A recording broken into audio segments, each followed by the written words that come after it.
I'm here outside Performance Works on Granville Island with Yanomi, who's starring in a play called A Day in the Life of Miss Hiccup.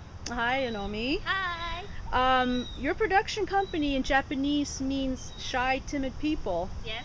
But now that I'm looking at you and your costume and head covered in flowers, I can't imagine it. Can you tell me a little bit about the play? Yes, my play is a physical comedy with a dialogue. Instead of talking, I will sing and dance and do many stupid things. And You you're can enjoy. you're a one-woman show. Yes, one woman.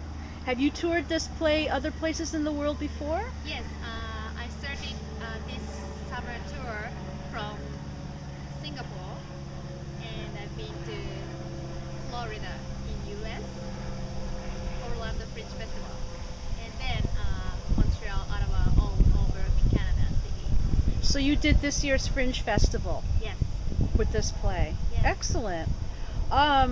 Yeah, I'm interested about other productions. Have you done other plays throughout the world? Is this Yes, many Asian countries like China, Taiwan, and also Russia, Iran.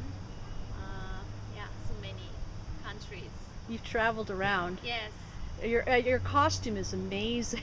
Oh, thank It's you. really beautiful and colorful. Yay, especially with a cloudy day like this in Vancouver. You really stand out nicely. Thank you. So your play is performing during the Fringe Festival at Performance Works. Yes. Looking forward to seeing it. Thank you very much for your time and have a great Fringe. Thank you. Thank Have you. fun.